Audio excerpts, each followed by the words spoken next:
You found it. Now don't forget where you put it. Welcome to The Lisa Show. Are you wondering what the actual characteristics of a dysfunctional family are? Are there ways to get out of one? Well, we'll let you know in about 20 minutes. Okay, so no one told me that life was going to be this way. That's just a hint, just a tease about something coming up in your morning buzz that you probably won't believe. You'll think I'm making it up, but I'm not. That's 15 minutes away.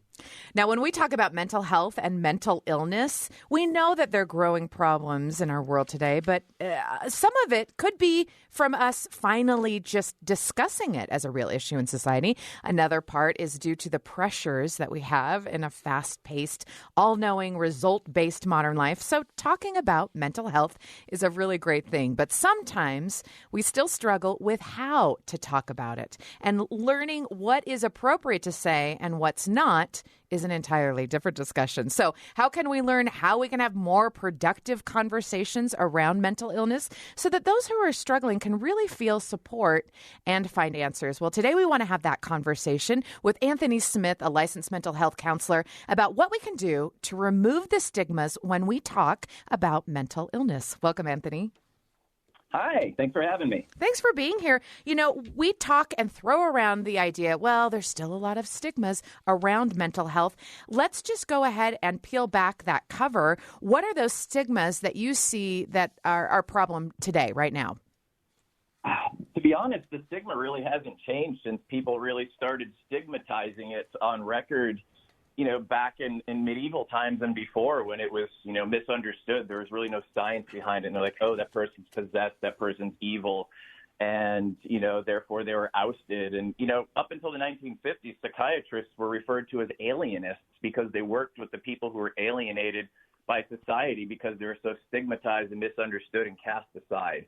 And there's a lot of talk, a lot of big talk nowadays about people trying to reduce mental illness stigma. And it's well intended, but if you're working in the field, you see it's still a very stalled topic. And, you know, it's like you mentioned, a lot of people still don't know how to discuss it. And particularly people who suffer from mental illness and their friends and loved ones don't know how to deal with it. And it can make it a really hard thing to manage. The stuff that I see on a very regular basis that contributes to stigma, especially in my teaching when I'm working with students on how to work with this topic as they enter the field, is that, you know, they have this pop culture idea that's groomed by pop, you know, movies and news stations. Unlike your show, I think your show is fantastic. With the Thank you. This is great. I've been telling people about it in New England. Is that people are crazy, unpredictable, and I teach a course called Behind the Diagnosis over at Bay Path University here in Longmeadow. And it's to teach students who are going out in the field that people with mental illnesses are more than a bucket of problems, that they have strengths, and that this stigma actually affects how professionals work with them, even if they think that they're being understanding. And one of the exercises I have the students do is to interview people that they know who aren't involved in the field and ask them simple questions like, would you hang out with a person if they had schizophrenia? Would you hang out with somebody who has obsessive compulsive disorder? What kind of answers do you think they get back? Right. They would be far more open to it, is what I would hope and think.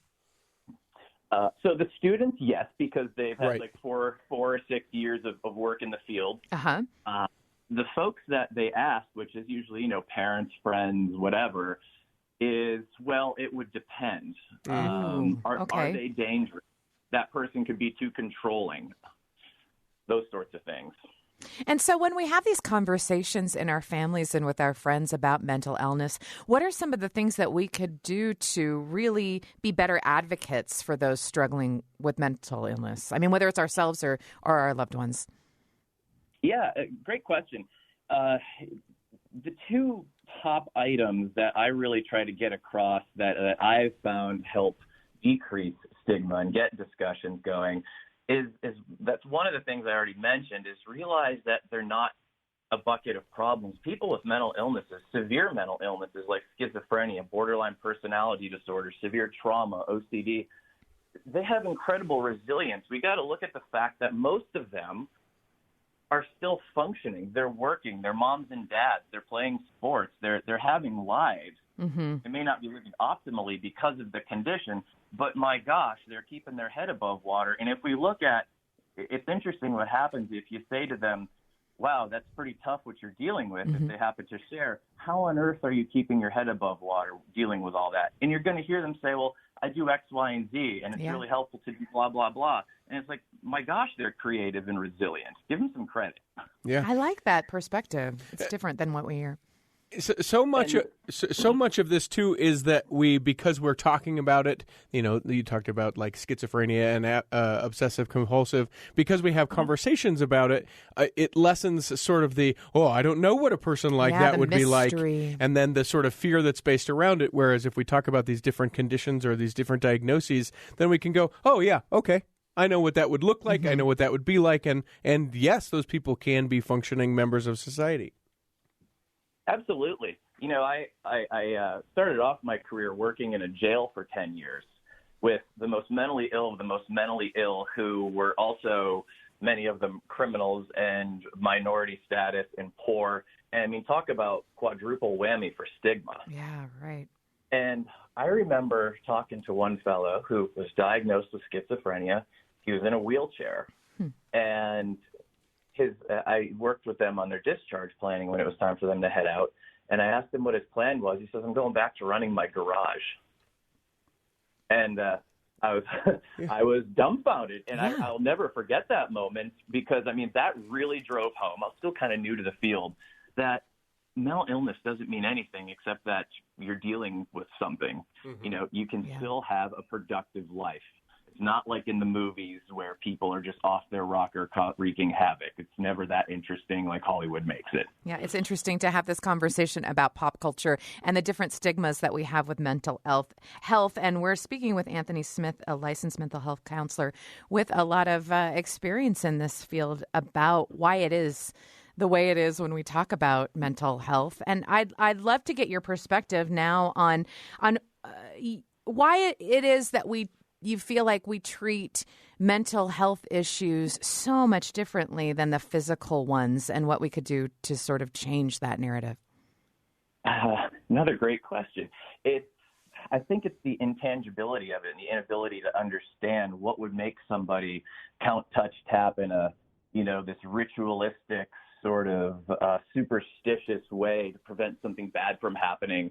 I think people still see it as sort of this modern possession of sorts. They think that it'll really help them control what's going on. And like, people who don't have OCD can't wrap their head around that. It's just like, what are you doing this useless behavior for? You're so controlling of your environment. Or, the movie Split that came out a few years ago about dissociative identity disorder, aka multiple personalities, which is the most severe form of PTSD. Most people don't realize.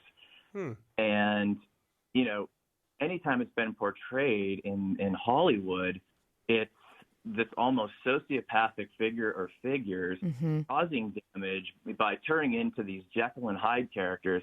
I can tell you, I've worked with folks like this, and again, it's never that severe and that interesting. They're working, they're functioning, they're not going Jekyll and Hyde every second, they're not dangerous people. And in fact, people with mental illnesses are much more likely to be victims and taken advantage of than to be a perpetrator. Oh, wow.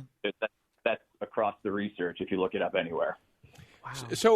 So I might be part of the problem. As I think about this, I think, the reason why I feel like stigma still exists is I just think it's sort of generational, and we're aging out of those who would think, one specific way about mental health, and that, the younger, more open generation would be greater at advocacy for these folks. But hearing this conversation, it doesn't seem like that's what it is. It seems like it's rooted in our society and our culture, and less generational. I would actually say that you are correct, that there are components there that are generational and even cultural. Still, particularly with Latino culture, I've worked a lot with people of varying Latino backgrounds, and there's a huge machismo going on there. And Hispanic folks who work in the field with me, they're like, yeah, it can be really tough, even, culture to culture, because, it's not cool for a guy to cry. That's a general thing in any culture. And you enter a lot of Latino cultures, and that's just a given. But I've sat behind closed doors with gangbangers who have body count tears and, tattooed on their face. And they start weeping like a little kid when they tell me about the things that happened to them growing up and what led to them running the streets and being in jail. Wow. So within cultures, certain cultures, there's a lot of stigma still going on. Some Asian cultures, mental illness is still seen as very much a weakness. And it's just really, I think we're still really scratching the surface here. I mean, look, we have mental health agencies who won't even put the term mental health or psychology on their sign. It's like, really? X. Oh, yeah. It's like, X Center for Families and Children. It's a mental health services agency, but God forbid that somebody would be seen coming into that. It might keep them away, or it might make people not want it in the neighborhood, kind of thing. Well, and for those who are thinking, well, that's just weird, I don't have to deal with that, though, how common are mental illnesses, and how many people are we really talking about that it affects? I mean, a very rough estimate is that at any given point, probably about a quarter of the population is dealing with some kind of significant mental illness, whether it's episodic or chronic. And believe it or not, most people at some point in their life are going to encounter what could be classified as mental illness, whether it's serious adjustment-related things. You're going through a real rough spot and you're having horrible anxiety and depression. You're not sleeping for a couple of weeks. But, diseases like schizophrenia, I mean, that's about 2 to 3% of the population, general population. Major depressive disorders, about, say, 8 to 9%. OCDs, about 2 to 3%. So it's not like 30% of the population suffers from any particular condition. Sure, Numbers but aren't there's that a spectrum. But there's a spectrum, absolutely. And so, I love how we started this conversation as, it really matters how we talk about it and how we can, enact change is really those kind of conversations that we have with each other. And you talk specifically about being very careful about what adjectives we use when we talk about mental illness. And I was wondering if you could explain that a little bit more. Glad you brought that up, because that's my second favorite thing to help reduce stigma. You've probably noticed that it's really common for people to use certain mental illnesses as an adjective. Oh, you're so bipolar. Stop being so OCD. Johnny's so ADHD. Yep. It's not unusual to hear that, right? Yeah. Whether it's down, sitting while you're having lunch or on TV or whatever. And I don't think that people mean any harm by that. I don't think that's their intention. But when we do that, it's one of those things that comes across in a minimizing, pejorative sort of way. Often comes with an eye roll, like, oh, I can't believe she's cleaning again. She's so OCD, right? And that just perpetuates the misunderstanding, and that people with OCD are just about controlling, being clean freaks, or, people, oh, gosh, he's so bipolar. He just, he flipped out in traffic. Well, that's not bipolar, and that sends a message that, bipolar people are dangerous because they're the ones road raging or whatever. Bipolar disorder isn't nearly as common as you would think it was for how often you hear people saying he or she is so bipolar. It's liberal estimates are 6 to 7%. Conservative estimates are 1 to 2% of the population. And it's a very distinct mood cycling with distinct periods of major depressive disorder and mania. It's not just my mood goes up, my mood goes down. If that was the case, we'd all be sick. Yeah. Right. The conversation around mental health, mental wellness, certainly has been a focus of the majority of this year so far because of the trauma and experiences that most individuals experienced, at least on some level, during the pandemic. With your experience and what you're sort of engaged in at this point, how is the generalized mental health? How we doing? How we doing? That's what I want to know. I want to know how we're doing, Anthony. I'd say pretty good shape for the shape we're in. I do think it has come with a silver lining in that you're absolutely right. There's been much more awareness The government has put forth much more effort in trying to make mental health care to be more parity with physical health care. And there's been a lot more focus on access to it across the board. And, I think if anything, people are much more aware of their vulnerabilities and not afraid to at least talk about feelings. Perhaps they're not going to go to a professional, but they're more in touch. And, there's been a heck of an influx in people seeking care. I can tell you in New England, it's really, really hard to get an appointment anywhere for anybody with month-long waits. Before the pandemic, it might be a few weeks, 2 to 4 months. Oh, wow. In some areas, yeah. Well, Anthony, we appreciate you being on the show. We appreciate you telling everyone in New England about the show. Yeah, thanks. Encourage you to continue to do that and continue to help break down these stigmas around mental health. We appreciate all that you added to this conversation. Absolutely. Yeah, thanks for having me. And if I could just throw in one last thing, I think it's really helpful if people read biographies of people with mental health conditions. And if I could suggest a few Please. books. Regarding OCD, there's a fabulous book called Life in Rewind by Terry Weibel Murphy and Ed Zine, actually a fellow from Cape Cod. There's another book about multiple personality or dissociative identity disorder called All of Me by Kim Noble. And there's another book called The Collected Schizophrenias, essays by Esme Waijun Wang, her first name spelled E-S-M-E, last name W-A-N-G. And those 3 books just really get at the heart of everything we talked about the amazing resilience these people have and that these mental illnesses aren't anything as portrayed in Hollywood. Thank you so much for those additional resources and for such a great conversation, Anthony. We appreciate your time.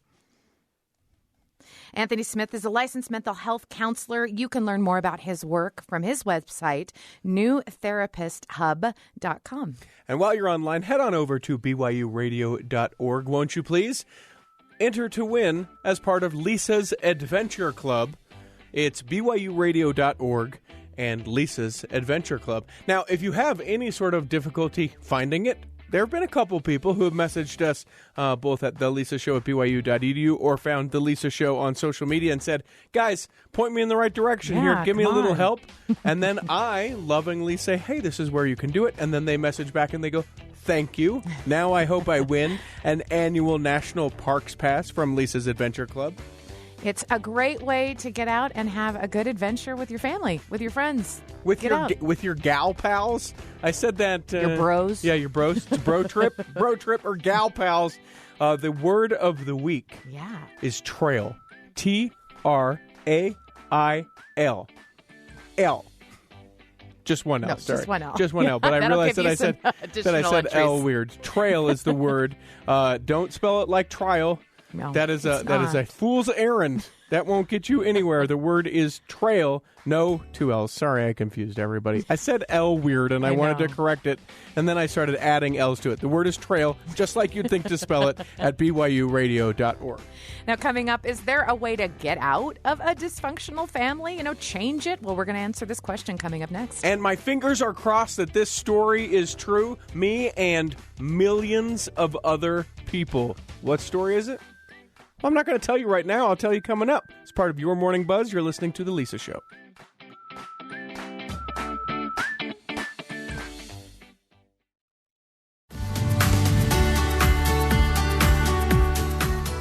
Thank you for listening to The Lisa Show.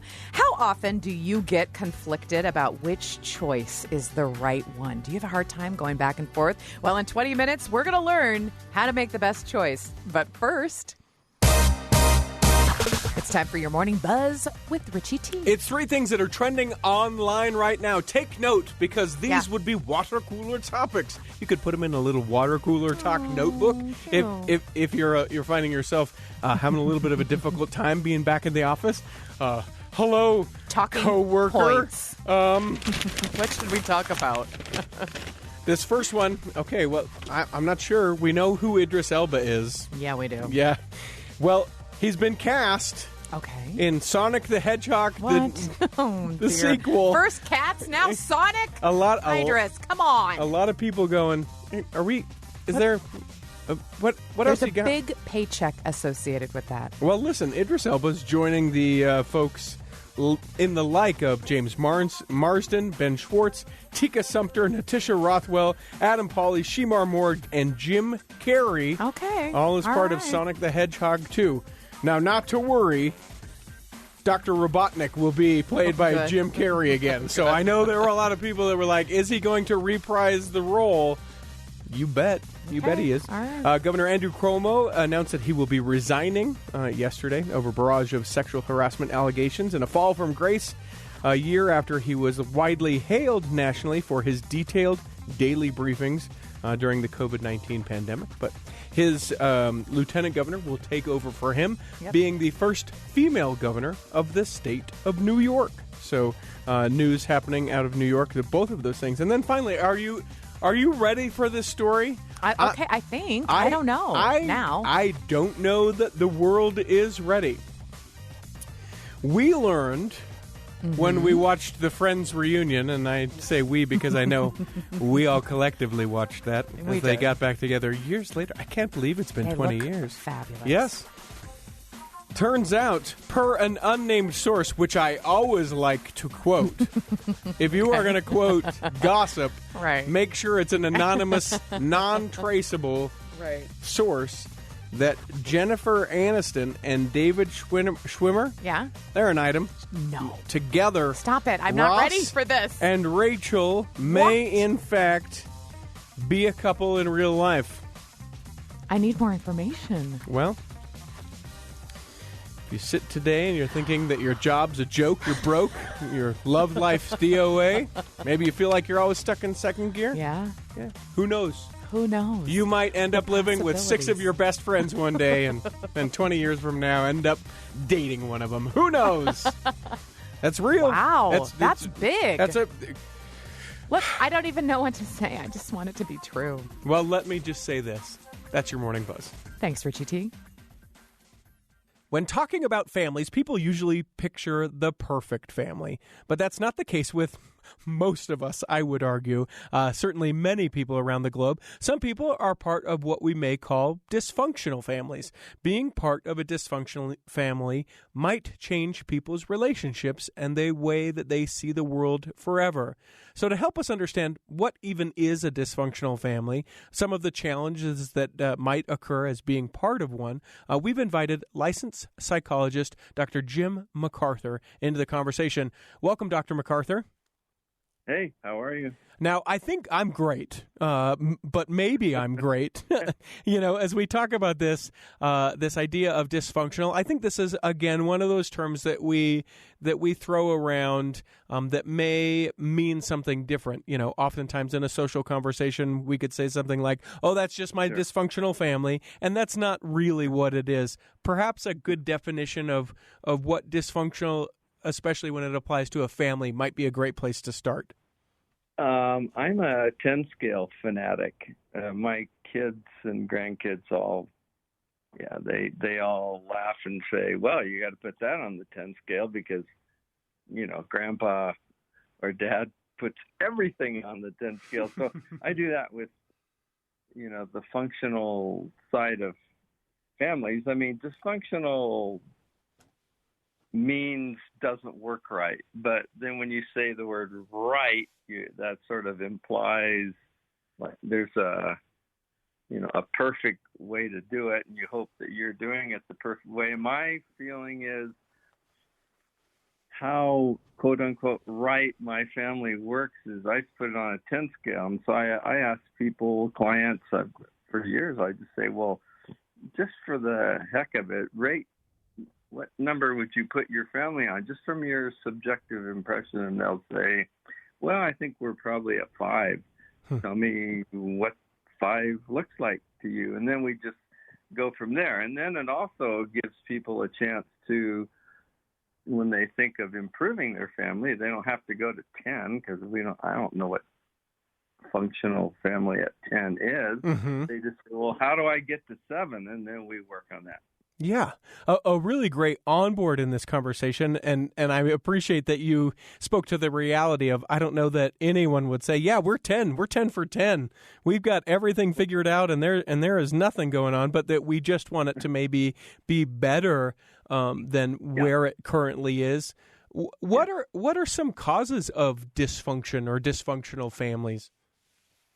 Well, it has to do with the general environment that goes on in each home. And I ask people, what words would you use to describe the atmosphere in your home? Because that's the soil in which each person grows. And so there are families that are very unpredictable, very insecure, high expectations, perfectionistic, chaotic, out of control. Those are some of the, key words that we find in the literature on dysfunctional families. So you say, well, in the atmosphere, if you walked in the front door of my home, would you get a sense of insecurity or perfectionism or chaos or any of those words? And it kind of helps you get a feeling for what soil each child and each person's planted in that home, in that family. I enjoy the visual picture of the soil that we're planted in, because then I think it allows us to think about being grown and nurtured, like a plant in a garden or something like that. But on the opposite side of that, I feel like that also seems very permanent when we think about soil, in that you would have to, if the soil was bad, forgive me, but you gave me the example to kind of play this out. But if the soil is bad or tainted or poisoned or any of those kind of things, it takes a lot of work to be able to replenish that soil and make it fertile ground. Well, sure, I agree with you. I think it does take a lot of work, but I think if you think of the 2-point example I gave you, I'm a 5. Our family's kind of at 5. How do we get to 7? Then you can pick some specific things you can do to subjectively move yourself to 7. So it's just a kind of a short journey. It's the families that say, we're so messed up, we have so far to get to 10. They just feel like abandoning ship, and they can't do it, and the whole thing's a big mess. Kind of like you said, the soil is toxic soil, and I just say, no, let's don't go to the toxic way of looking at it too heavily. Let's come back to short pieces, and we'll build those pieces. I'll help you build those pieces. Or you can do family councils and say, a parent council where you have the two parents say, how will we build this short journey for two points in our growth process? And then you get your kids into family council and you say, well, help us figure this out. And then it becomes something the whole group's doing. And you don't have to get too overwhelmed by it if you just try to get a little better. If you're just joining in the conversation, we're talking with Dr. Jim MacArthur about dysfunctionality within our families, what it is and perhaps what it even isn't, characteristics of what it would look like. And I love that we've sort of talked about in this realm of that it could be like soil and where we're able to nurture that family that we would hope to, that we have placed things on a 10 scale. If 10 is, that perfect family we idealize, where are we at? And that starts the conversation. I want to focus a little bit more on maybe the hopeful end, or the actionable things that if someone is listening to this and says, yeah, maybe we are a 5 or a 6, and I really feel like we could be a 7 or 8 or even 9. Are there things that apply generally, if you could broad brush stroke, things that people could do within their homes to sort of suss out or flesh out some of the dysfunctionality that they could even start doing today? Well, the first thing I do is try to be a little more clear on what we're up against. So that's where I call it a parent council. The parents sit down, take a half an hour and say, here, you take a piece of paper, I'll take a piece of paper. And so where do you think we are? I think we're at 6. I think we're at 4. Okay, tell me why you think it's 6. I'll tell you why it's 4. All right, if we want to go 2 points, 6 to 8, 4 to 6, what are a few things you think we could do? And then let's bring the kids in, and it becomes a team thing. And there's not a sacred list of things that you should do. You just say, given our condition, how do we calm down? Or how do we not make our kids merit badges? Or how do we be more honest with each other? How do we support our kids more? Those might be some of the things you wrote down when you said, I think we're a 4 because of this, this, and this. And then you say, well, how do we get past? We're absentee parents. We're with our family very little. So how do we move that just a little, get a little bit better? And you get some ideas down and you just kick it back and forth. I'm a big fan of parent councils and family councils and team councils, which is the whole family together, and make this something you work out together. Rather than go from someone else's script, you create your own. People may be listening to this and think, I've heard people talk about family councils or parent councils, and I think maybe the term sort of identifies itself, but what are the steps to having an effective family or parent or team council? Well, step 1 is to define it and say, okay, what do we mean when we say a parent council? That's 2 of us, or maybe there's a single parent. And I've had lots of single parents get together with other single parents and do some of this same thing together. Mm-hmm. So they kind of have someone to work with, right? But if you are fortunate enough to have a husband and a wife, then you say, okay, what's our objective? What are we trying to do here, given how we see our family? And I'm a huge fan of putting it down on a pad of paper in front of you so you can remember it and you can go back to it. Let's meet every Friday. Let's meet every Saturday and spend 30 minutes and say, how did we do on what we intended to do? And then bring the kids in and say, how do you think we did? We're trying to be more sensitive to each other. How do you think we did? And the kids say, well, this is what I think, and they might clear you up. They might tell you how it really is or what their perception is. Yeah. But from their point of view, they might say, we did, better than you think or worse than you think. And so, yeah. Yeah, one thing that's great about kids is that you never really have to tell them to be honest, right? As adults, we sort of learn that, maybe we won't share those innermost feelings. But kids, man, you ask a kid an opinion and they'll tell you.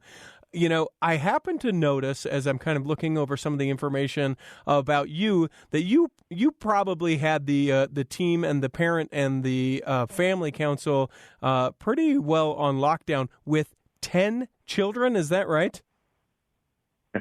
I don't know if it's right, but it's true. Is that accurate, I guess I should say, because there are maybe some people who would echo, is that right? How parenting en masse like that certainly had some struggles, I'm sure. Was the way that you were able to find that through and be successful at both as parents, as a husband and wife, but also as parents to your kids, that these councils, these opportunities to elicit feedback and to be able to meet together, is that how you found yourself through those moments of dysfunctionality? Well, I grew up with 2 alcoholic parents. So I grew up in a very, let's just say, dysfunctional family. And that has heightened my interest in trying to help my own family be on the 10 scale up a few notches. So we have 10 children right now. They're 52 to 40.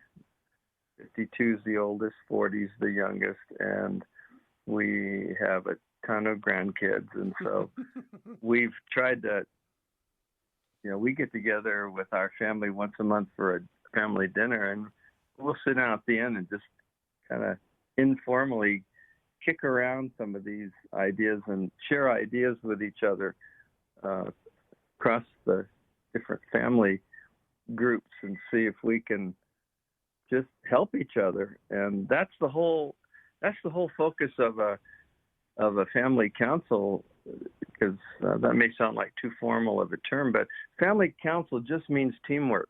Yeah. Just means we're going to, and Sherry and I did this. We'd sit down with our 10 kids when they were maybe, getting up to where they could all talk and participate a little better. We had 2 sets of twins back to back. That complicated it just a little, but we just threw out a question and say, how do you think we're doing in terms of being sensitive to each other? How do you think we're doing? How do you think you guys are doing with your own progress, academic, school? Are we helping each other? Are we getting in each other's way? We just threw out some broad question, and they got used to talking and being safe. Yeah. You have to feel like they could say something, they're not going to be criticized for it particularly. You're going to someone will listen to you, and it will be your siblings as well as your parents. And so I'm huge on teamwork. I grew up alone. I have 2 brothers who are 10 and 12 years older. So I grew up alone with 2 hard-drinking parents. So I was alone, had nobody to talk to, nobody to help me, and it was super hard on my development. And so as I got older and we got married, I just thought, it just makes sense to me that I was alone, and what we need is a team. Yeah. And we didn't talk, and what we need to do is talk. Yeah. And I didn't feel safe. We need to talk safely. And we'd give all our kids a piece of paper and say, write down the first thing comes to your mind that you think we need to work on as a family. And they'd all write something down, then we'd have each one read it. And they all felt like they were participants in making our family a little better.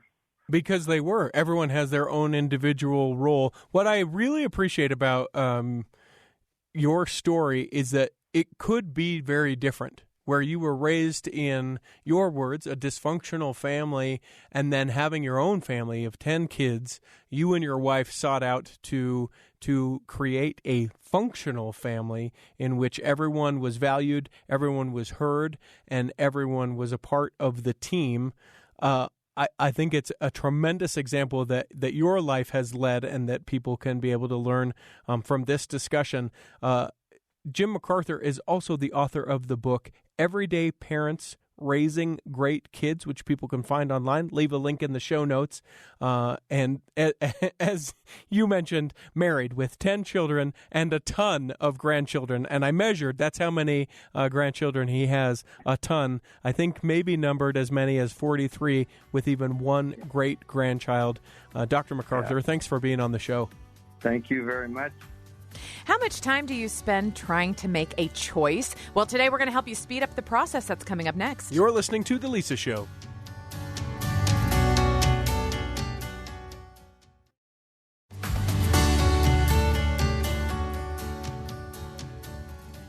How often have you had trouble making a decision? Some of the smaller choices that we make feel probably inconsequential. But when it comes to the choices that you feel are important, you have an internal argument with yourself about what life will look like 50 years later because of this one choice. We get so caught up that we just put it off or we don't commit, and we miss out on the opportunities that a dedicated decision provides. And now that we're coming out of quarantine, more choices feel open to us than maybe when we were stuck inside. So joining us today is Jeff Hayden, a speaker, ghostwriter, and LinkedIn influencer. That's right, that's an official title right there, to give us some ideas on how we can make decisions not only better, but also faster. Welcome, Jeff. Hey, thanks for having me. So the idea of having a hard time making a decision speaks to literally everyone listening, so I hope that in one way or one fashion, you'll be able to help us. Why do you think it is that decision-making is so very difficult? Well, first of all, I'm by no means – I'm going to give you some ideas and tips and strategies, but by no means do I ever apply them perfectly. So let's just get that out of the way because it's kind of impossible. We're still people. So I think the biggest thing that occurs or that happens to people is that they assume that whatever decision they make is exactly what you just discussed. It's a turning point in the road, and you can't go back, and this dictates the rest of my life. And so you end up paralyzed because if for no other reason, then you sit there and sift through and try to decide, is this going to be optimal? What is my outcome going to be? And you place way too much emphasis on whether or not you get it right. And I think that's normal for everybody. So one framework that I like to apply to that sort of decision-making actually comes from Jeff Bezos, which, regardless of your feelings about the Amazon founder, he is a smart guy. So you never throw babies out with bathwater. Right. So he looks at decision-making in a simple framework. There's one-way doors and two-way doors. A one-way door is a decision you make that is basically irreversible. So if you decide to have a child, well, then you have a child. You can't really turn back, and that's a bad example, but you know what I mean. Right. The problem is we typically tend to think that every decision is a one-way door, and it can't be reversed. And most decisions that we make not only can be reversed, but we can course correct as we go along. So if you decide to, something as big as start a business, okay. If you apply a framework to it that says, I'm going to do this on the side at first, I'm going to see how it goes, I'm going to prove out my case, I'm going to course correct as I go along, I'm going to adapt and adjust and revise, and you know what, if it doesn't work out, I will have lost a little bit of money, I will have lost a little bit of time, but I will have learned a lot of things that I otherwise could not have learned. And so if you think of it that way, that's actually a two-way door decision, even though it feels like a one-way, because the consequences seem so huge. So if you think about most of the things that you decide on a daily basis, they're two-way doors. You can turn back. You can fix them. You can adjust. You can correct. You can do whatever. And if you apply that framework to it, suddenly decisions don't carry as much weight because then you can just evaluate them on their merits. And you leave out the emotional side and you make it much more objective. And so to sum up that really long-winded answer to your question, what we end up doing is we apply emotions to decisions when really it does make better sense to just be objective about it and say, what is really the worst that can happen here? And the worst is never as bad as you let your emotions drive you to think it will be. I appreciate that. The grace to know that we can always make a different decision. Jeff, it's just you and I, just a couple guys talking about decisions and decision making and mistakes. And I just want to share this briefly with you. When I was first married, I'm now in my second marriage, so this sort of takes away a little merit of this story, but I was paralyzed about the idea of getting married. Not because I didn't want to marry my first wife, but because it was this idea of you make this choice and then this is the choice that you've made for the rest of your life. And I don't want to downplay, the seriousness of divorce and what that might do for families or certainly for a relationship. But my older brother came to me, as he could tell, I was just wrecked with this. I couldn't feel like I could make any decision. And he said, you know what? If it doesn't work out, you can just get divorced. And and it wasn't like he was making light of it either. But he said it's just not a decision that if it's not suiting you, if it's not best for you, that you have to stick with. And for whatever reason, it was just the knowing of the potential of being able to do something else that allowed me to go ahead and do it. And unfortunately, that marriage didn't work out. And again, I don't want anyone to think that I'm promoting divorce or being flippant about marriage. But having that off-ramp to say, if this does not suit me, I can make a different decision will eliminate so much of the paralyzation that we do around decision-making. Well, and inside of what you just said is another kind of fundamental truth with this. If you realize to yourself that, okay, this is a huge decision, but it is one that I can change later on down the road, then you also place less weight along the way on how things are going. Mm-hmm. So if we'll use your example, if this is the person you're with for the rest of your life, then you almost evaluate every day like, okay, is this an awesome day? Because it sure better be, because this is the rest of my life. And so if you back off and say, I'm going to embark on this path, we'll use my start a business analogy again. I'm going to embark on this path. It is a big path. It is a serious path. But you know what? If it doesn't work out, then I can do something differently, and that will allow you to put less pressure on the day-to-day of how it is going for you, and it might actually allow you to stay the course longer because you're more objective about how it's going. We're talking with Jeff Haden about the two-way door, a better, faster way of decision-making, and I want to walk out a couple of these principles in how you apply them. You're saying we become more objective as opposed to emotional within these decisions, or the way we do this, is this things like writing down, well, what is the worst could happen? Is it, how do we kind of suss out maybe some of that fear or the things that we're lingering on that would paralyze us? What do we do with all that? Well, one of them is what you just said. If you are starting to think that, oh my gosh, the consequences are dire if this doesn't work out, then write down the worst that could happen.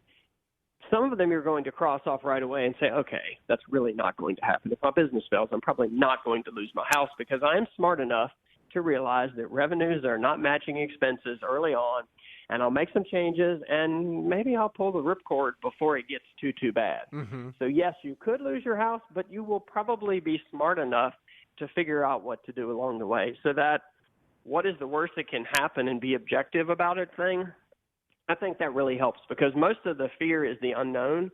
And if you write things down, you realize what you think are unknowns and you can fix that. Another one is to stop thinking that you need every last shred of data and information in order to make a decision, and trust the fact that, if you've got 70% of the information you think you need and your analysis and your gut is telling you, you know what, this is probably the way to go, then jump in and try and trust yourself to then adapt to what the situation actually is once you get there and to change your plans and to do whatever else you need to do. So that's two. One of them is think about the worst that can happen. Mm-hmm. And if the worst can happen and you think, wow, that is possible, then take a few minutes and create your plan for how am I going to identify that I'm on the path to the worst, and what will I do in response to the fact that I'm on that path that will help me keep from having the worst happen.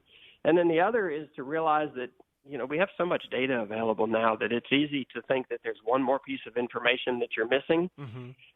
But most of the time, if you've got 50 to 70% of the information you think you need, you probably know the right way to go. Unless you're, in some kind of data warehouse somewhere and you're trying to, understand consumer behavior. But for your own decisions, sure, 50 to 70% probably will get you there. And you can use your intuition not as a, wow, I can see the future, but use your intuition as a, how do I feel about this? And this is where the emotion can come back in. If you're excited about the decision, if it feels like something fun, if it feels like something fulfilling or gratifying, layer that in there, because if that's what you think you will get from that decision, then you will be much more likely to succeed because you'll be a lot more motivated and enthusiastic about whatever it is you just decided to do. How valuable or unvaluable is hearkening back to previous decisions that you made when we look at future decisions? Oh, I think that's well, that's an interesting point because there are a lot of people that talk about decision making, and one of the things that we tend to mess up is we forget the fact that luck played a factor. So let's say you're a gambler mm-hmm. and you make a certain bet. And if you get lucky and win, you tend to assign the fact that you won to the fact that you made a really good decision. And you could have made a really poor decision, but you got lucky.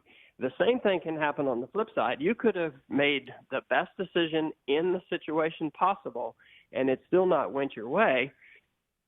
But that doesn't mean that next time you wouldn't make the very same decision. And so people tend to think, okay, well, that didn't work out that one time, therefore it was a bad decision. But really what you need to go back to do is look at the process you used to make the decision. And if you did it in a logical, reasonable, analytical way, and it didn't work out, there are oftentimes other factors that caused it to not work out. So I like to look back on things I've done in the past to make sure that I was making what seems like a logical decision. But then I also, this will sound strange, but I also like to look back at stuff that I've done where I made a decision that didn't go well, but then I figured out a way to turn it into something better. Because that will give you the trust and the faith in yourself to know that, hey, I can still do this. When I make a decision and I set off on a course and it doesn't go very well, I can figure it out. And that experience of knowing that you can make something better out of a bad situation gives you the confidence to say, okay, I did that before, kind of sucked, didn't enjoy it, learned from it, and I can get through it. Now, as a speaker, that's something I love to do. Like, I think that people when you take on challenges and you do something hard and you come out the other end and you've kind of done it, I think you carry that in your pocket the rest of your life. Sure. And you're always able to look back and say, well, this is going to be really hard, but yeah, I remember that time I did so-and-so. So I can do it. I know it's just time and effort, and so I can do that. Yeah, Sorry for interrupting. No, you're fine. I think it's so often where we find things like physical goals can sort of build up our self-esteem, right? People that want to run a 5K or a marathon or something like that. It can transcend from just that physical thing into maybe their job or their relationship or something like that, because we can set those things out, see what needs to be accomplished, accomplish it, and then go, wow, I can do that? What else can I do? So I appreciate being able to reflect on that and being able to bring that as part of this conversation.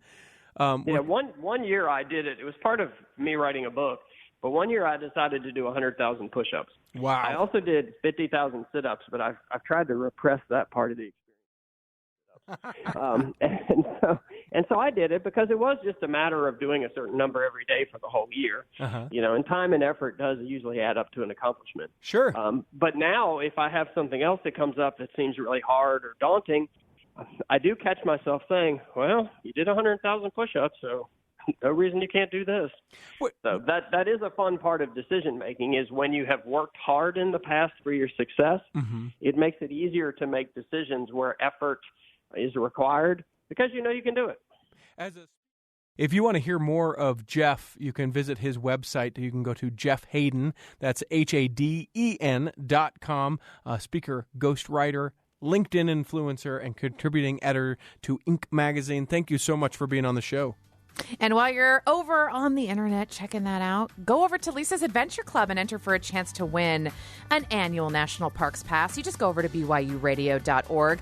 There's lots of different ways to enter for a chance to win. This week, the secret word is trail. If you enter in that word, it'll give you an extra chance or two in order to get that grand prize. Now, coming up next, are you a plane talker? I mean, do you talk when you sit down on an airplane? Oh, okay. I thought you meant like simple and easy to understand, because I'm neither of those things.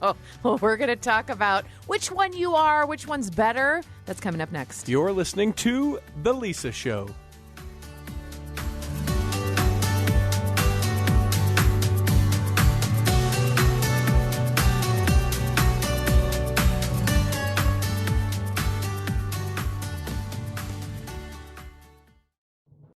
Listen, learn, and enjoy. It's The Lisa Show with Lisa Valentine Clark and Richie T. The Lisa Show is happening now.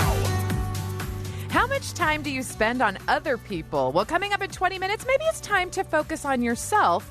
We're going to have a discussion about the joy of being a little selfish. My fingers are crossed that this means we're going to get a Gilligan's Island reboot. Oh, they are crossed so hard. Maybe another Brady Bunch? Possible? What? Well, I'll talk about it coming up in your Morning Buzz. I have a question for you, Lisa Valentine Clark. Oh, yeah. And it's my favorite kind of question because I already have an answer calculated as to what I think you're going to say. But say that you were traveling somewhere, not within a car's trip, but you had to fly on a plane. All right. You get your ticket, you wait until your particular section, and you hedge your bets to wait to get on the plane, and then you board the plane.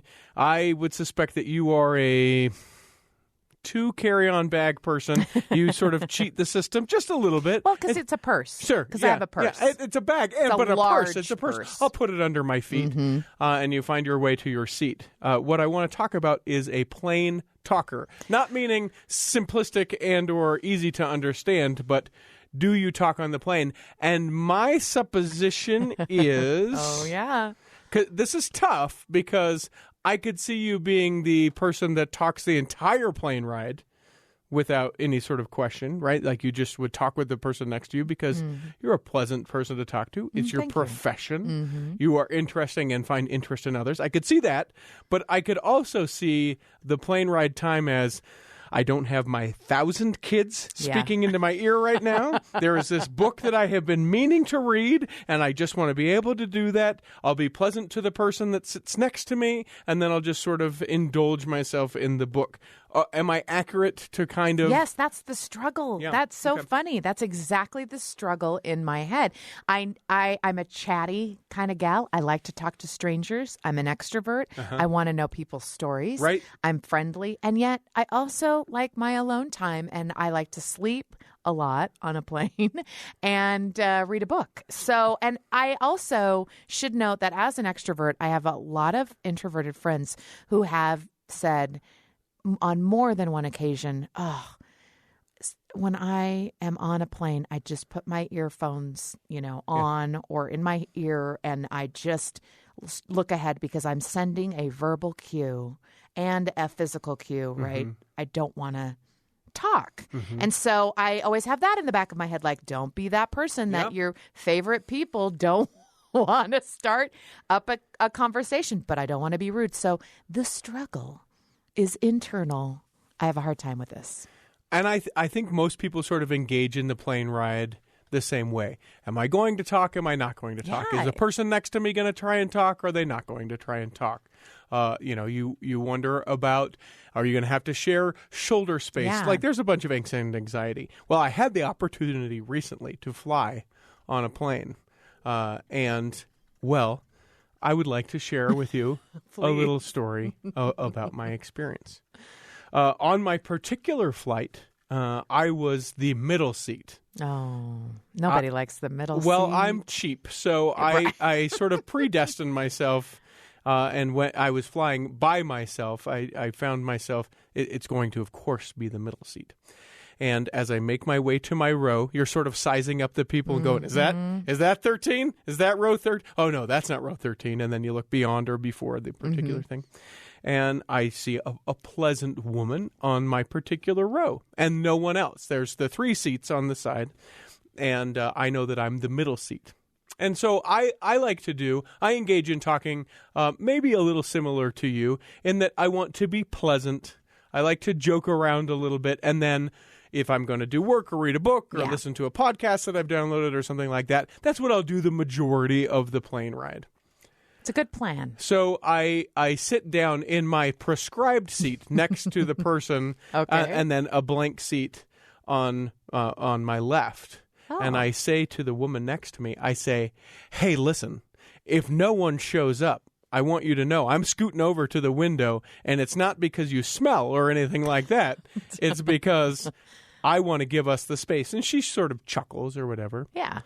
And what people may or may not know about me, I don't know that I've talked about this on the show, is that I have a little bit of fear around flying. Oh, I didn't know that. Not necessarily about flying to places, but the takeoff and the landing. Those like 2 minutes around takeoff and 2 minutes around landing just make me anxious. My family will attest to this. I always we have an app, GroupMe, where we can all text message to everyone because we're all on different kinds of plans, and I don't need your texts come up in green, mine come up in blue thing between iPhone and Android folks, so we just use GroupMe. And they'll always know when I'm flying on a plane because I'll send a message that sounds something like this. Dear family, I love you very much. I want you to know that if anything happens to me while I fly on the plane, that this goes to this person. I hope that you guys lead the best lives and know that it's been a pleasure. And I'm being serious. Almost every time I fly, it's like this last will and testament in 140 characters or less. And I also will make some sort of joke because the last message that I'll send on my phone is to my wife that says something like, "Hey, I love you. We're going to take off here in a minute, and I just want you to do that." Sometimes I'll take a picture, and sometimes I won't. And because I'm nervous, because I have anxiety around it, sometimes I make that uncomfortable joke. So on this particular flight, I take a picture, and the woman whom I'm sitting right next to, now I haven't moved over at this point, I take a picture, and she sort of like, she recognizes I'm taking a selfie and kind of leans into it. She says, "Who's that for?" And I said, "It's for my wife. I wanted to let her know if I died who I died next to on this plane." That's awful. And so she sort of chuckles, but also is like, "That's kind of awful." Yeah, you're kind of weird. They close the hatch, or whatever it's called on the plane, and we look at each other. I think they call it a door, but go on. It's something more than a door. And we both look at each other like we just won the plane seat lottery, because now I get to scoot over to the window. So I scoot over, I give the space, and we put the arms, the arm rest up like we're kings and magistrates. We've got all this room. And then I just sort of talk to her for a brief moment, because I as my sort of rule, if I'm going to be doing stuff, I talk until, "All right, ladies and gentlemen, we're going to be taking off here in just a minute." Okay. And then once I feel the plane start to move, I go, "You're great, I'm great, pleasure. If something crazy happens, we'll probably talk again, but otherwise, I'm good. Thank you. Yeah, see you later. Nice to meet you." You're stating your intentions, which is an interesting idea I hadn't thought about. Okay. So we do that. She's pleasant. We joke. And I sit and I think, "Oh man, I've got these podcasts, got to get caught up, all this stuff." And as I sit there, I feel a little tap on my shoulder from behind me. Oh. Now we haven't thought about that. Yeah. Now, person. Now, notoriously, if people follow me on social media, you know that my superpower is that I have the ability to unknowingly pick seats near the youngest of children, typically the most vocal of the youngest of children, and you can give me an entire plane schematic, and I can say, and it can be random or intentional, as where's my seat is. I will be within earshot, very loud earshot, of the loudest, most rambunctious child. And so I'm thinking, okay, it's, maybe did I put my seat back as I received this tap on my shoulder? I don't really know. Okay. And so I sort of turn around, and there's a woman, like full-aged woman. I don't know her age. Not a kid. Okay. And goes, "Psst." Seriously? Yeah. Now, my first thought was, I heard "psst" really loud because she's not wearing her mask on the plane. Oh, yeah. Now, a lot of people who will hear this, I don't want to have the discussion around masks, but one of the unquestionable places where you still have to wear a mask, is hospitals, and also on a plane. And so I look and I'm like, I am slightly uncomfortable with this unmasked individual. Okay. And I said, "Hi." And she said, "Psst." And I was like, "Hello?" She's like, And I'm not joking, and you're going to think I'm joking. Okay. She said, "Will you be my treehouse friend?" What? And I was like, exactly what you said. I said, I'm going to need some more information. And I was like, because I am a little deaf in that particular era. Yeah. I was like, I must have heard something wrong. And she said, "Will you be my treehouse friend?" What is happening? And I was like, "Sure." I mean, what does that mean? What does that mean? You can't agree to something that you don't understand. Well, I didn't have much choice. Okay. I was in that seat, and I knew she would be around me. And I said, what does that entail? And she's like, "Nobody wants to talk to me." And she continues to whisper, "Nobody wants to talk to me. And it's going to be a long flight." And I was like, "Okay. I mean, yeah, we can talk. You should probably put your mask on," is what I said. Yeah. The people on the plane won't mess around with the fact that you are not wearing a mask because they're very specific in that even between sips of your drink, please place your mask back over your mouth. If you're eating and then you take a bite, please put your mask back over. Like, planes are that strict. For people that don't know the situation on planes when you're traveling, it's that strict. Mm-hmm. I don't need to put my mask on. stewardess, or I'm sorry, flight attendant coming down the aisle. Excuse me, ma'am? Yeah. Ma'am, we need you to have your mask on at all times unless you're eating or drinking. Yeah. What'd she say? Oh, yeah, sorry. So she puts it back over her ear and up over her nose. Does the check to make sure that the flight attendant has walked away, pulls it away. No. So anyway, what do you want to talk about? And I'm just like, oh, man. where? Because she's behind you. It's going to hurt your neck. Yes. So come to find out, she has some interesting theories on life.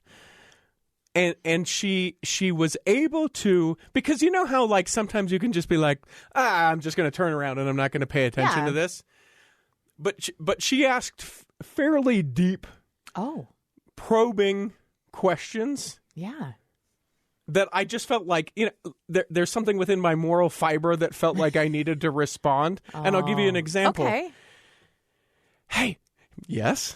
Do you believe in God? Oh, wow. And I was like, so just a little small talk there. Yeah. Oh, my word. And I was like, well, as a matter of fact, I do. And we sort of get into that a little bit. And she's like, but what about? And so then it just became this long conversation again, unmasked on an airplane. And I said, I am more than willing to have this conversation with you, I suppose. But you're going to want to put your mask on. As a discovery from part of our conversation, I find out that she's unvaccinated, so I have a little bit of worry about that confined space. She's whispering in my general direction, and by that I mean tapping me on the shoulder and making me turn to talk to her. And I said, you're going to want to put your mask on. Yeah. Ma'am, we're going to need you to put your mask over your mouth and over your nose, and we're not going to warn you again. Ma'am. Oh, yeah, sorry. I got it. Flight attendant walks away. She takes the mask down off. Do you think that God really loves us? And I honestly, it was a thing that if it would have been like, what do you do for work? I would have been like, I work really hard. And this plane ride is an opportunity for me to have quiet. Yeah. I'm going to have a nap. But it was like these very things that I feel passionate about and things that she just wanted to engage me in. And I just... It was twofold. Wow. Maybe threefold. One, my neck did hurt. Turning like that and wrenching. I was like, I have to take a break from this conversation for a minute because my neck hurts. Yeah. I look over at the woman who I started talking to at the beginning of the flight, and she just mouths to me, I'm sorry. And I, like in solidarity. Yeah. And I said, help me. I didn't say it, but I mouthed, help me. And she looks at me, and props to this woman who was such a funny sweetheart. Yeah. She said, no way. And just let me dangle. So, it kind of comes throughout the flight. And I was like, I'm not your dad. I'm not the Federal Aviation folks or whatever. Yeah. But you're really going to want to put on your mask and wear it. They're not going to rush around. Ma'am, we see that you're not wearing your mask again, and we're going to need you to read this, and the authorities will be waiting for you when we land. For real? Yeah. That's what they told and her? I said, hey, treehouse friend, I warned you. Yeah, you should. You should. I said, a treehouse in the sky. I don't know. You need to be wearing your mask. Yeah. It's too late. Now you're in trouble. I tried to warn you. I tried to help you. Yeah. Oh, they can do whatever they want. We'll see what happens. Oh, okay. So I think finally, between the neck hurt and then the general just like, disregard. Yes, I'm answering your questions, but this is not a conversation that I really, I mean, I feel passionate about it, but can we be done? Have we met the social contract that I met you where you were? Yeah. I agreed to be your treehouse friend, a sight unseen, and let's move along. And then I was able to turn, and the plane lands. And I get off the plane. I'm in front of her, so I get to get off the plane. Mm-hmm. And I'm thinking, I just want to walk away and leave this memory in the dust. But I can't. No. I had to stay. No. and watch her get arrested as we got off the plane. Because she had been so belligerent about the masks. They took her away, I'm sure just to be like, okay, you're going to be on a no flight for this particular airline and we can't let you do this. But she was that belligerent enough about not wearing her masks that they were in fact waiting for her when we got off the plane. And I just was like, all right, I saw this story to the end. Good luck, treehouse friend. Sorry, I waved as I went about my way. It was insane. It was an insane experience that I will never forget as long as I live. Wow. And it's such a little slice of our moment in time of history, right? Mm-hmm. Of taking that common experience that we've all had. Do you start up a conversation or not on a plane? And fast forward it to 2021. And what that means, you'll never forget it. So just take a quick moment and assess, what kind of plane talker are you? I don't think that I'm a treehouse person. Psst. But I could be wrong. Will you be my treehouse friend? I don't think I will. Now, coming up next, we're kind of continuing this same idea because there's a balance between being a good friend and being true and careful to yourself, right? But where does that tip? Where do you fall? Do you compensate and help a friend out, or are you protective of your alone time? Well, no matter where you go on the spectrum, we're going to be able to talk about it so that you can be a little bit more healthy about the choices that you make. And coming up in your Morning Buzz, my fingers are crossed because I think we might get a Gilligan's Island sequel. Are you kidding me right now? You're listening to The Lisa Show.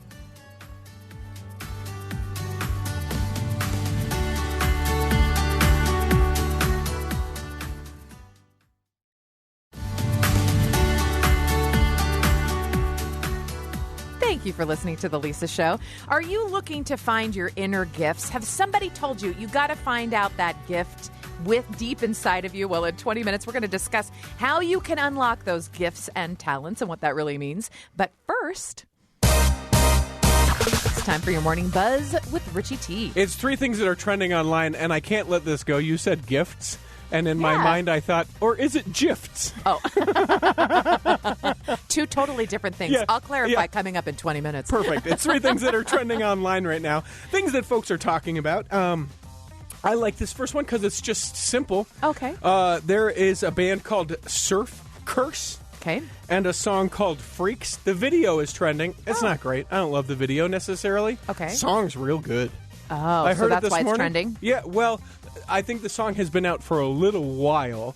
They finally produced a video. It's a little weird. You know how you have to... We're weird in our music video. Yeah. So the video I'm actually not necessarily recommending. But the song, it's called Freaks. It's real good. Oh, great. It's a particular kind of punky pop that I sort of dig into. So check that out. Surf Curse is the band. Freaks is the name of the song. Today is annual medical checkup day. So how you might celebrate is go get your medical checkup. There are particular ones for ladies and particular ones for gentlemen. The things that you should do if you are of a certain age. Get those scheduled. If you aren't doing them today as part of the holiday, get them scheduled today and do them regularly. It could save your life. There's no joke there. It just could literally, you could discover something early, be able to be aware of things, maybe get a reminder about maybe taking a little bit better care of yourself or other things that you could do. Make sure that you do that. You should do those things once a year, and that's why the holiday, obviously, celebrated once a year. It's annual medical checkup day. And then finally this. You've probably seen or heard people talk online about White Lotus, the series over on HBO Max. Well, that's not a sequel, but coming out similarly and around the same time as right now is the sequel to Fantasy Island. Now, you remember we tried to revamp it back in the 90s. Then we did that terrible movie, and we're like, people believe in the concept of Fantasy Island. Right. And now there's the revamp of the TV show yet again. Oh. And people are saying, go watch White Lotus. But I want to throw this out there. All right. If all things old become new. Let's do a Gilligan's Island. I'm in. Can we do a Brady Bunch? Yeah. We can't do a Leave It to Beaver because it's completely socially inappropriate, all the social constructs within that TV show. But Could we? Could we? Could we do some of these old classic shows? Please leave MASH and Cheers alone. Let them be where they are. But It's a hot take. A 2022, a 2023 Gilligan's Island? I would watch it. I really would. And who would be your Marianne? That's the question for another time. We don't have enough time to dive into that. Talk about that. Fingers are crossed. But the new series, Fantasy Island, it's new-ish. Like new because it's old, but revamped and new. Another one. An additional. That's your morning buzz. Thanks, Richie T. Now, we've all been there, this situation, right? A friend or a family member asks you to do something, and they don't know you're already overbooked, but you just can't help saying yes. I mean, sometimes it's just too hard to set boundaries, and you just feel guilty or rude to say no. So you might say something in the vicinity of yes, like, that sounds good, or yeah, probably. Yeah, let me know when you're doing that. Yeah. And you leave it open to a yes. We've all been there, right? And so the question that we wanted to look at is how you say no in a way where everybody feels comfortable, right? How to set healthy boundaries. So we're inviting into this conversation Michelle Elman, and she just finished her new book, The Joy of Being Selfish, Why You Need Boundaries and How to Set Them. And we thought that she'd be great to talk with about this idea that no matter where you are, whether you struggle with saying no, maybe you say no too often, or you just are feeling overbooked and you want to be prepared for the next question that's been asked. It's a conversation worth having. Welcome, Michelle. Thanks for being here. Hi, so lovely to be on the show. So this idea of being able to say no, sometimes people are really easy and comfortable with it, and there are those of us who also just struggle with it. What advice do you have for people who just have trouble in general saying no? So the key to setting boundaries is to stop caring what other people think. Because if you measure the success of your boundary based on whether they receive it well or not, that's a really arbitrary measurement to use on whether you set a good boundary. Instead, you need to go inside your body and figure out, okay, what do I actually feel after I say no? And actually, if you stop thinking about them, you'll realize often when you say no, what you feel inside your body is relief. Because you go, oh, thank God I don't have to go. Thank God I don't have to lie in 2 weeks and say I'm ill or there's a family emergency. Because that's what we're doing. We're almost delaying that hard no, and then we almost make up a white lie or an excuse because we don't feel confident enough to actually say what we want to say in the first place. So I want to talk a little bit more about that idea, because I feel like if we're prepared in the moment, instead of delaying that, we could actually be honest. But are there more tactful ways to still get that point across that people who have a difficult time saying no would be more comfortable using? Well, the thing is, if you do find it hard to say no, you can delay it, but delay it in a healthy way. So delaying it in a healthy way would be saying, I'm not sure at the moment. Can I check and I'll get back to you tomorrow? That is a healthy way of delaying it. Maybe it's because you had that knee-jerk, oh, I should say yes, and you're feeling guilty, and maybe you just need 24 hours to remove yourself from that guilt. But to delay it by saying yes and then cancelling last moment is actually putting yourself in a worse position.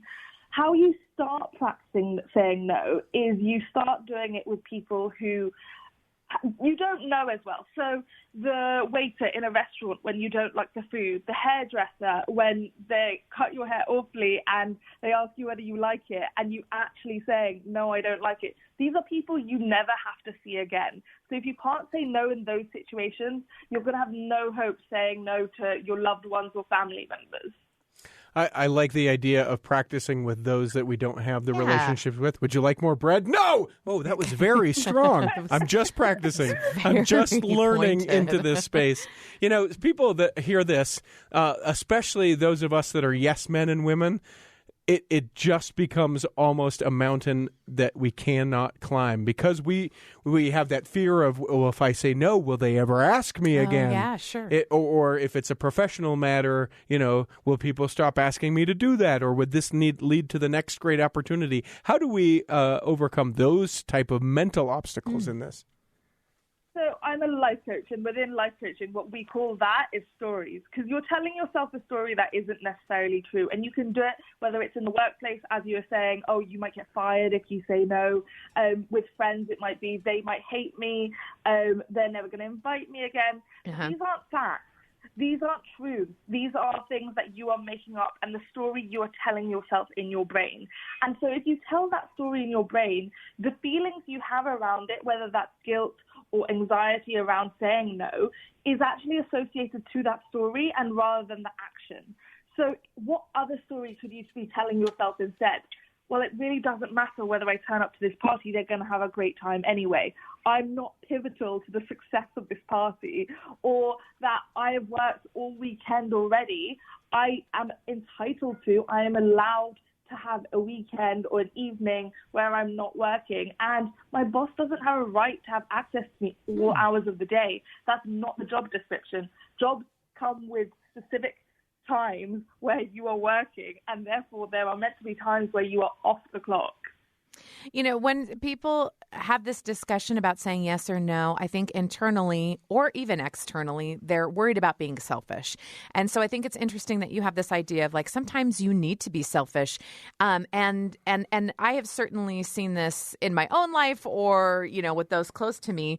You don't know that you've crossed the boundaries or that you need to say no until almost it's too late, until you're so frustrated. I'm wondering what some of those earlier signs are that you could be able to detect either in yourself or others that could be an indication, hey, it's time to pull back a little bit. It's time to set some more boundaries.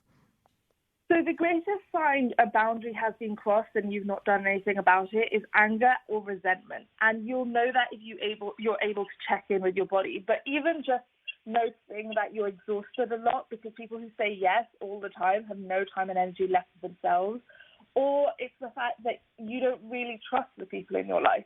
Because if you have bad boundaries and you talk about people behind their back, then you're likely to have people in your life who reflect the same thing.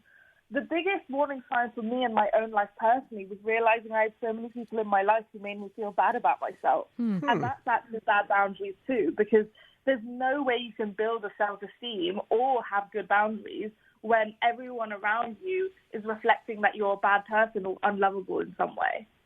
Interesting. We're visiting with Michelle Elman, who is a life coach and also author of the book, The Joy of Being Selfish, Why You Need Boundaries and How to Set Them. And this really, especially culturally, I guess, here in the United States, this idea of just the word selfish creates a visceral reaction. When you say selfish, even when we know it's something that's self-care, and so we try and label it something different, just selfish in general, I don't know that anyone is like, yes, I'm going to go ahead and step into selfishness. We just have that barrier to entry. Right. So it's so strange that we're so on board with self-care and self-love, yet selfish is like, whoa, you're going too far. Yeah. That's too mean. That's too much. I don't want to be that person. But if you actually look at the definition of selfish, it's to look after your own needs at the disregard of other people's needs. And we see it as optional.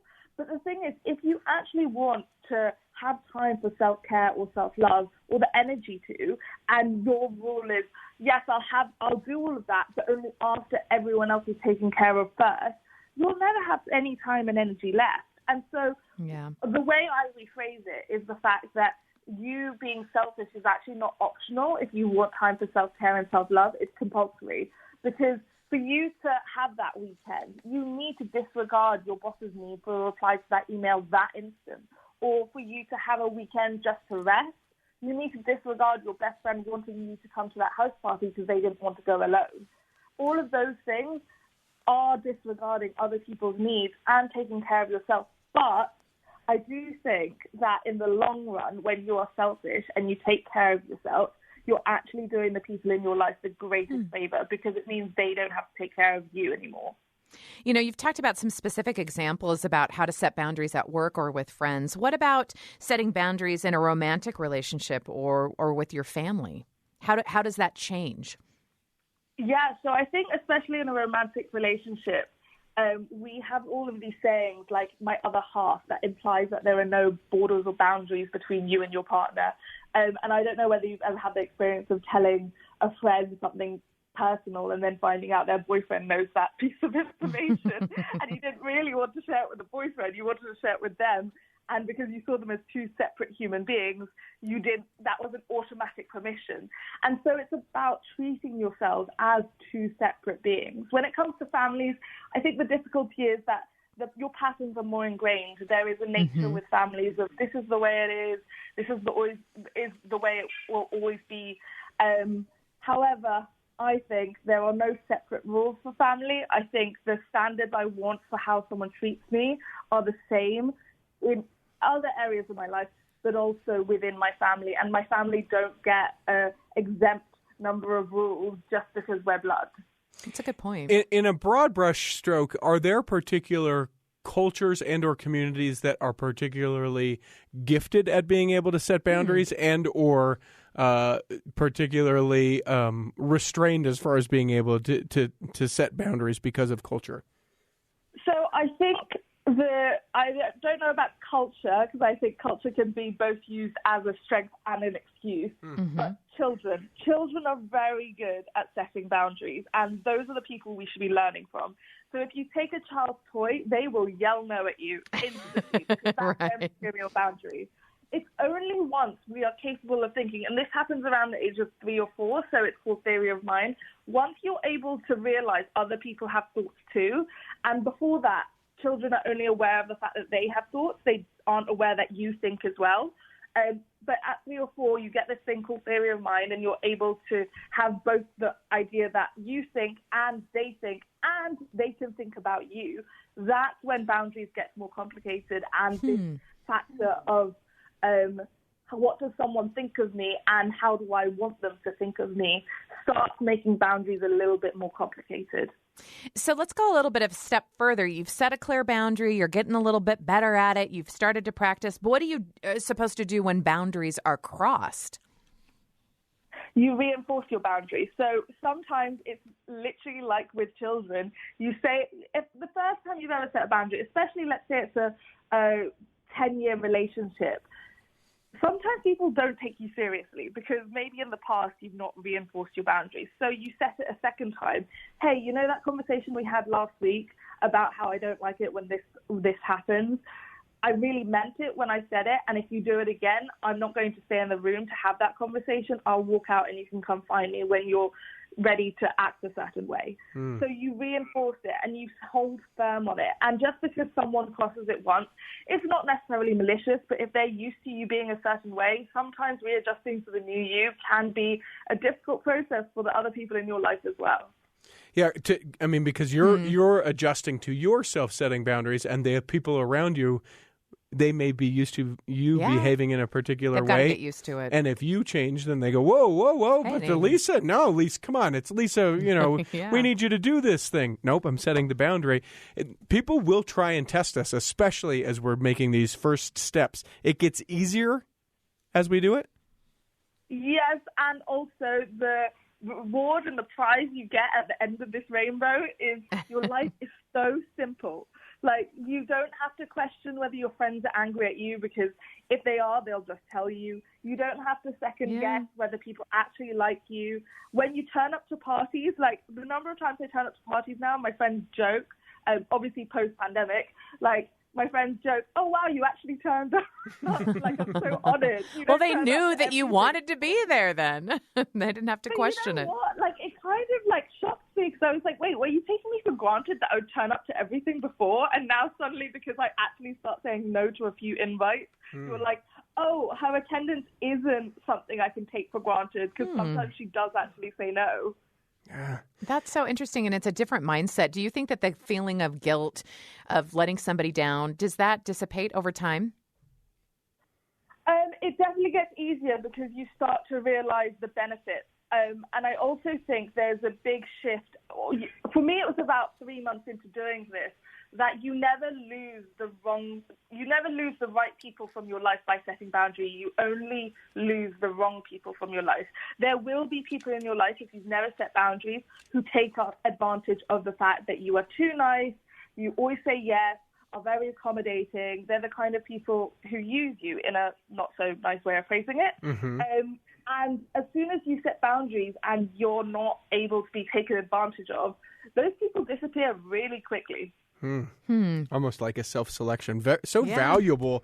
Michelle Elman is an accredited life coach, author, and host of the podcast In All Honesty. If you want to learn more about the work that Michelle does and how you can become more emotionally self-reliant, you can visit Michelle's Twitter at ScarredNTScared. Now, coming up, do you know what your inner gifts are? Do you know how to find them? Well, we're talking with a writer who was able to work through her anxiety to find hers. You're listening to The Lisa Show.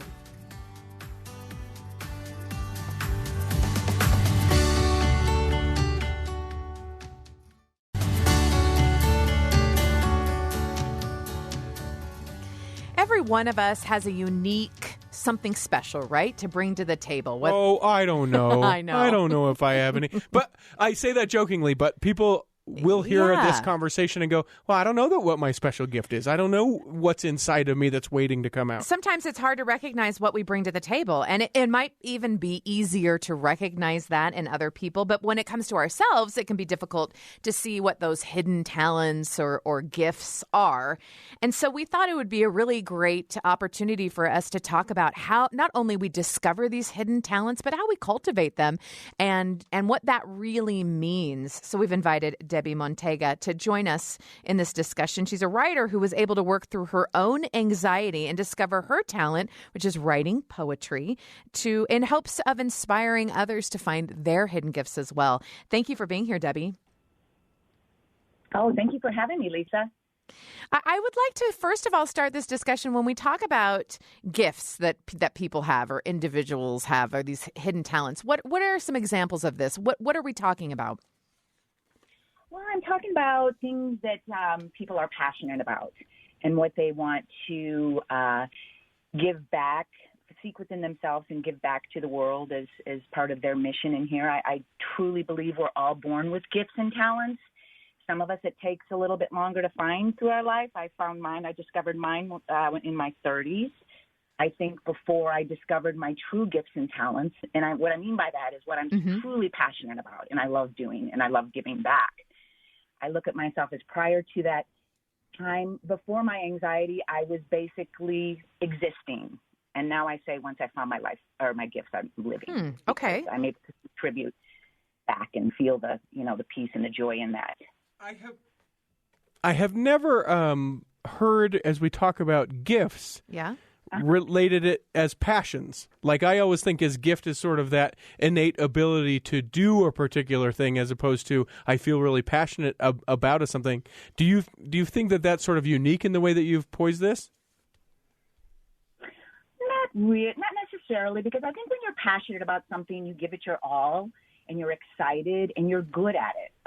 I would say, an example of that, if you're going through school and you're not really good in math, that doesn't mean you're not smart. It just means you're not into that, you're not into math or you're not into the left side of the brain. You're more right brain. So if you move into more of the right brain, expressing more creativity, you may find that is where, you're passionate and where your gifts come out and where you can help people. Like when I write my poetry, some of my poetry is a little sad, but it's there to help people. So I want them to know that it's okay. We go. It's just part of humanity, going through sadness and happiness and I can tell that it's just such a part of your life, and I feel like there's so many people who are listening and who are trying to find out what it is that they're passionate about. And you mentioned that you didn't find that until your 30s. Some people are still looking for that. How do you give advice about how you sort of unlock what your personal gift or talent is? Well, I think it's soul searching, so to speak. And what is soul searching, right? How do I find that? Yeah. I like to say, and this is what works for me. So I'm not a counselor, doctor, or anything, but this is how I found mine. I think we all go through life, and there's areas in life we don't want to explore. There's more feel for areas or whatever. Kind of dive into your fear, what you're afraid of. Don't take that literally. Don't go jumping off a mountain or a bridge or whatever. But okay. Something that that you're thinking about or you're kind of fearful to jump into. It's when you move into and a lot of that can be done through journaling or through writing. And when you go into those areas that you're thinking about, that you're scared or nervous, I truly believe that the gifts are on the other side of that. Mm-hmm. Because those are lessons we learn in life. Those are areas that are presented to us that we need to move through. And when you block that, I think that's when you stay stuck. Does that make sense? Yeah. And so that's an interesting, I want to ask you a little bit more about that, blocking it. Are there things that we do sort of maybe unconsciously that get in the way of really giving into, like, our passions and our talents, the things that we feel really drawn to?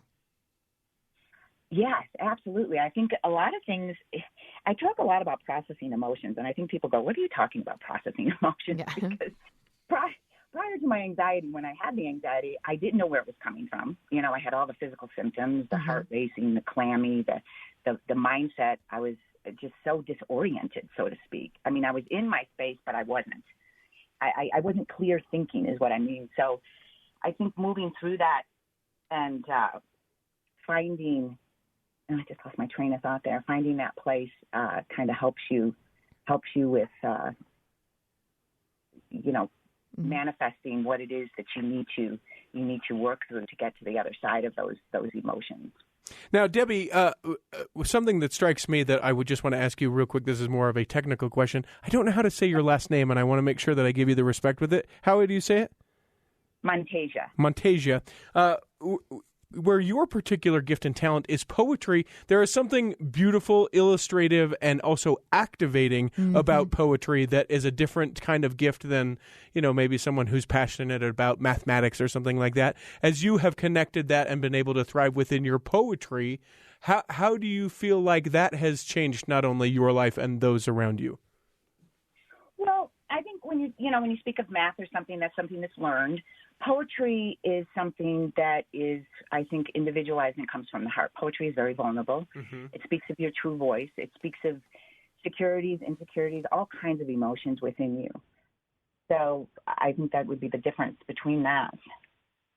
So, and so being able to be vulnerable and share that vulnerability, do you feel like that has allowed you to either inspire others to find their gifts or improve the lives of those around you? Or do you think it's been sort of I don't want to say a selfish thing, but that it's been something more reparative or reflective for you alone? No, I think it's beneficial for all because it goes into exploring all of your emotions. And when you don't, see, in my situation, I didn't express all my emotions. So I was stuffing them, I was suppressing them. And I didn't realize that until I went to therapy and had to pull that out. So there was a part of me walking through life, I was like stuck. There was a part of me existing and there was a part of me that was just having layer after layer of, hardship or emotional, traumas, little traumas, big traumas, just layering in there, which didn't truly open myself up to experience who I actually was. I wasn't whole. Does that make sense? Mm-hmm. Yeah, and so I think a lot of people can relate to that feeling. Well, and that was one of the reasons I wanted to put the book out, because I think vulnerability is very accepted now in society. I know in generations like my parents' generation, you didn't talk about, vulnerability. You didn't talk about crying. I was always taught, you be strong. You can do this. Don't cry. And especially for men, I'm a big advocate of, if I see men cry, I love it because I think they're really going deep into their emotions and processing it. And I think it's a great thing, but that there's, like I said, my generation, we were taught not to do that. And that's part of suppressing their emotion. So it's just part of us that's just kind of stuck and sitting there. Mm. I remember when I went in for therapy, my therapist had said, your cup is full. Mm-hmm. There's no more that can fit in there. It's spilling over. We've got to remove some of this, what you're holding on to. And I just was kind of looking at her like, are you crazy? I just didn't understand the whole process. I said, what am I doing? But the anxiety was so severe, I was left to do that. I had no other choice because I didn't want to move through the rest of my life feeling all this anxiety and pain and despair. So once we moved through all that, and I still to this day wonder how she did it all, but she did. It was through talk therapy and journaling and everything. I was so extremely focused after that 6-month period. I can't even begin to tell you how clear I was, how decisive I was, how intuitive I was. And that's when I say my gifts were born. I started writing poetry. It was sad at first, and then it moved into happiness and joy and love and gratitude. And then I also, what came from that was, I'm an interior designer as well, my gift to design. I never knew I had that gift inside of me, prior to my 30s, and I never was formally schooled at it. But I was so intuitive and focused at the time, I kind of moved through life, and I went into a design studio and was hired, and I transitioned into me going into homes and doing design work. So I believe that was, born from working through all those dead and unprocessed emotions that kind of opened myself to really see what was truly inside of me. I truly believe we're all born with these gifts and talents. And like we said earlier in the show, it just, sometimes it's hard to find them and manifest them. And I appreciate you sharing the specifics of how you did it and how it took time. This wasn't something that was changed, overnight, because I think a lot of times we all feel this is a unifying feeling, isn't it? That we find ourselves sort of stuck of like, I just know that there's something else that I could be doing. And, whether you're formally trained in it or not, something that you would enjoy doing, and having those like hidden gifts and talents come to light can bring so much joy and happiness to our lives. And if we're looking for them and we don't know where to go, I appreciate you sharing the specifics of how you did that. One thing that you said that I'd like to go back to a little bit and have you explain a little bit more is this idea of really diving into your fears. I think a lot of times we say something like, no, thank you. Yeah. My fears, I'll leave those where they are and continue to fear them. Yep. Please and thank you. Well, life is busy and you have so many things going on and you think, well, that's the last thing that I want to do. And yet when you talk about fears, it's not necessarily something that you're afraid of, but maybe that is uncomfortable. Is that what you mean? Yes, that's a good way to put it. Absolutely. And I'll give you an example of that. Okay. When I went to the design studio, like I was talking about, I'm not formally schooled in interior design, but I went there. My kids were young, and I just wanted some adult time. I only wanted to work in the studio. It was a beautiful design studio. Upstairs was the design center. Downstairs was the store that they had impeccably decorated, so it would really draw people in. And I went in there, and I was so scared, but I went in there, and I just asked if I could have a job, and they hired me right away. Oh, and they wow. said, well, eventually you're going to get good in this, and you're going to be going out to people's homes, and you're going to be decorating. And believe me, my jaw dropped. I was like, oh, no way. I don't know how to do this stuff. I just want to work and have some adult time. Uh-huh. And what that transitioned into, though, after a year I was there, I was helping people. I was moving up into the design center and designing rooms and picking fabrics out and furniture from books and all this, and I had to go out to a client. And I'll tell you, that appointment I didn't sleep the entire night before. Oh. I was so scared and so nervous and so unconfident and so fearful, right? It's the unknown. Yeah, it's the unknown. Right. So my point there is I did get up and went to the house. It turned out beautifully. It went well. I was within budget. Everything worked out well. But my point is, if I didn't dive into that fear, what would I have been the last 22 years of my life? Right. You know what I mean? That's the other side of it. I think that a lot of times we don't consider when we think, oh, I'm too busy, I'm too stressed, I'm too whatever, of what it feels like on the other side. Right. And, all of us want to stay in our comfort zone. And you have to realize, including myself, I'm just as guilty. You always want to be comfortable. You don't want to be uncomfortable. But sure. It's in the uncomfort that you learn life and you move on. And you have to move into those feelings and emotions, and that's when I talk about emotions. And people say, "What do you mean emotions?" And yeah. Those are the ones I'm talking about moving through. It's easy to be happy. Yeah. What I really appreciate about your story, though, is also, everything that we talked about, that we spoke very clearly and plainly about, but the example of your story in its simplicity and its complexity, that you were like, I do not want to continue to live my life the way that I'm leading it. And then stepped into the change, so I'm in a change, and found yourself through it. And now looking back, I don't know how I would have continued to do that way that I did before, or what my life would be like if you hadn't stepped into that change. It's a pretty inspirational story, and we appreciate you sharing it with us. Oh, good. Yes, it was very moving. I tried with that anxiety. I went to a doctor and tried to get anti-anxiety medicine. I took that, and the anxiety doubled. Mm-hmm. It was intense. I said, okay, no medicine. I tried to have a beer. tried to block it that way. You know, we all try to block sometimes these funny feelings with other things. And sure. I said, okay, I can't do that. I was literally brought down to my knees. I mean, it was God. And I talk about that a lot through some of my poetry. It was definitely a divine intervention because I was left with nothing that was going to block this anxiety or help heal this anxiety, but through therapy. The name of the book is Tears of Change. It's poems, reflections, and quotes for a meaningful life, and it's written by Debbie Montegia, who has been our guest. If you want to find out more about that book, you can go to tearsofchangepoetry.com. Now, we want to remind you there's something exciting happening. It is Lisa's Adventure Club, and it's happening right now, every week, all summer long. We need fireworks and I know. bells and whistles. It's very hot and dry where we live. We've been advised not Yeah, to no have fireworks. Yeah, not even in a radio promo. Nope. Otherwise, we would totally have them. Yeah. You just go to byuradio.org to enter for a chance to win that annual National Parks Pass. We're giving away one every week all summer long. And at the end of the summer, we're going to give away a grand prize that includes a $500 Visa gift card. So I don't want to cause any alarm, any alert in folks, but there's only 3 more giveaways. Oh, yeah. We're that close to the end of the summer. Yeah, don't. Why? I asked someone the other day on social media that messaged us. I said, why would you hesitate? And they had no good answer for that. Yeah. Not a single good answer. Not a single good answer. And so I said, you know what? I'm going to tell people there's no good answer to hesitate. I've just told you. Go to byuradio.org. You want more entries, you can share it on your social media. You can tell friends about it. And you can also use the word TRAIL, TRAIL. Why do I say L weird? I don't know. It's TRAIL. Make sure that you enter that at byuradio.org.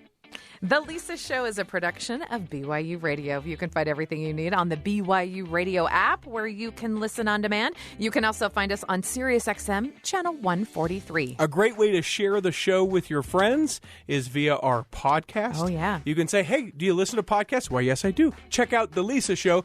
Be sure you subscribe. And also, you can ask your smart speaker to play The Lisa Show. On tomorrow's show, how do you teach leadership skills to kids? Well, that's what we'll be talking about. Thank you for making The Lisa Show a part of your day.